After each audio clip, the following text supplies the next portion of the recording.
कोई भी लक्ष्य मनुष्य के साहस से बड़ा नहीं और हारा वही जो लड़ा नहीं। कैसे हो मेरे प्यारे बच्चों, my name is DJ sir और हमारे डीजे इंस्टीट्यूट में आपका स्वागत है। तो मेरे प्यारे बच्चों, कई ऐसे बच्चे हैं जिनको बहुत ज्यादा प्रॉब्लम होती है कि सर मैथ्स को पढ़ा कैसे जाए, हाउ टू स्टडी मैथ्स।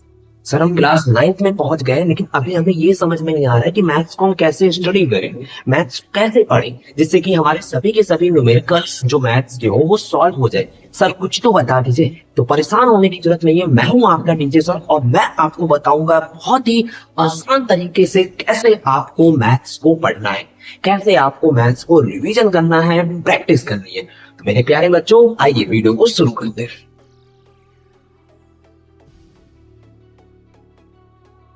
सबसे पहली बात और सबसे इंपॉर्टेंट बात जो है कि आपको स्टडी एवरीडे। स्टडी एवरीडे का मतलब है कि आपको रोज पढ़ना है।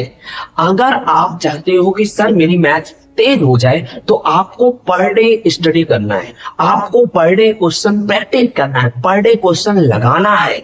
चाहे 2 क्वेश्चन लगाइए, चाहे 3 क्वेश्चन लगाइए, चाहे 4 क्वेश्चन लगाइए, लेकिन स्टडी एवरी डे।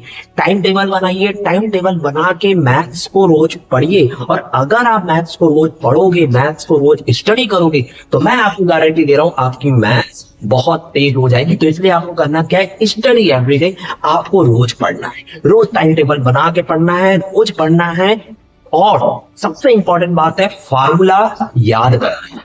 अगर आप चाहते हो कि आपकी मैथ्स तेज हो जाए तो सबसे पहले आपको स्टडी रोज करना है और सबसे इंपॉर्टेंट चीज है आपको फार्मूला याद करना है। एंड सेकेंड, दूसरी इंपॉर्टेंट चीज है read note book. Read note book का मतलब है कि जो भी टीचर, आप चाहे स्कूल में पढ़ रहे हो, चाहे आप कोचिंग में पढ़ रहे हो, जो भी टीचर आपको जो बता रहे हैं, जो क्वेश्चन प्रैक्टिस करवा रहे हैं, जो क्वेश्चन आपको सॉल्व करवा रहे हैं, उन क्वेश्चन को आप भी रीड करिए। रीड नोट बुक्स मतलब जो भी क्वेश्चन वो आप कॉपी कर रहे हो, जब आप स्कूल में पढ़ रहे हो, चाहे आप कोचिंग क्लासेस में पढ़ रहे हो, तो जो भी क्वेश्चन सर ने बताया, लगवाया, उसको घर आ करके रोज रिवीजन करिए, रोज प्रैक्टिस करिए, रोज उस क्वेश्चन को जरूर लगाइए। एक दिन भी ऐसा ना हो कि आप कोचिंग से पढ़कर चले आए, आप स्कूल से पढ़कर चले आए लेकिन अपनी नोट्स को रिवीजन नहीं करें। ऐसा एक दिन भी नहीं होना चाहिए। आपको रोज नोट्स को रिवीजन करना है, रोज पढ़ना है, रोज रिवीजन करना है। मैं क्या बोल रहा हूँ, मेरी बात समझ में आ रही है? हाँ।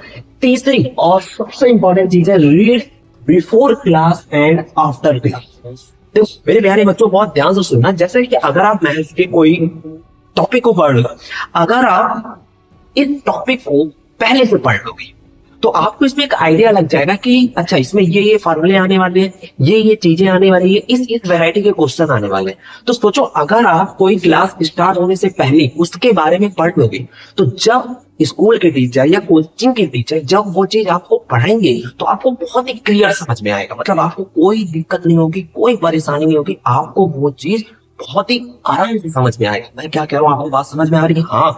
तो आपको करना क्या है, read before class and after class. मतलब क्लास आपकी चाहे स्कूल की क्लास हो, चाहे कोचिंग की क्लास हो, वो क्लास शुरू होने से पहले आप जो पढ़ चुके हो उसको रिवीजन करना है, उसको रिवाइज करना है। अगर कोई टीचर न्यू चैप्टर पढ़ाने जा रहा है, न्यू टॉपिक को स्टार्ट करना है तो उसको आपको एक बार पहले से खुद से पढ़ लेना है। उसके बाद जब स्कूल के टीचर या कोचिंग के टीचर उसे पढ़ा दे तो आपको खुद से जब टीचर पढ़ा दे देन वही चीज को फिर से रिवीजन करना है। अगर आप ऐसे करेंगे तो आपकी मैथ्स जरूर तेज हो जाएगी। और चौथी सबसे इंपॉर्टेंट क्लास बातें हैं, चौथी जो सबसे इंपॉर्टेंट बात है वो है अटेंड क्लास एक्टिवली।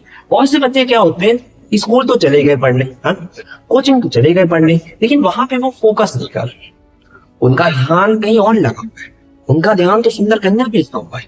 वो अपना दिमाग फोकस करके पढ़ नहीं पा रहे, टीचर क्या पढ़ा रहा है, बोर्ड पे क्या लिख रहा है, उनका ध्यान ही नहीं उस पर। तो भैया आपको अगर अपनी मैथ्स को स्ट्रॉन्ग करना है तो सबसे इंपॉर्टेंट चीज है क्लास में जब आप बैठिए एक्टिव होके बैठिए, सही से बैठिए, मन लगा के बढ़िए और जो भी टीचर समझाए उसको समझिए, शिद्दत से पढ़िए। और पांचवी सबसे इंपॉर्टेंट चीज है सॉल्व एग्जाम्पल क्वेश्चन। तो बच्चे क्या करते हैं, स्कूल के टीचर ने पढ़ा दिया या कोचिंग में पढ़ा दिया, घर आए सीधा एक्सरसाइज सॉल्व करना शुरू कर देते हैं, न्यूमेरिकल्स लगाना शुरू कर देते हैं। नहीं, यही सबसे बड़ी गलती है। आपको पहले क्या करना है, रिवीजन करना है, फॉर्मूलों को याद करना है, उसके बाद पहले आपको आपकी बुक के एग्जाम्पल लगाने हैं, आपको अपनी बुक के एग्जाम्पल को सॉल्व करना है। पहले आप एग्जाम्पल को सॉल्व करिए। जब आपसे एग्जाम्पल पूरा का पूरा सॉल्व हो जाए, पूरा का पूरा एग्जाम्पल आपसे बनना शुरू हो जाए, उसके बाद ही आप आगे बढ़िए। जैसे मेरा कहना का मतलब ये है कि भैया पहले आप एग्जाम्पल को सॉल्व करिए, एग्जाम्पल के हर एक क्वेश्चन को देखिए, सॉल्व करिए।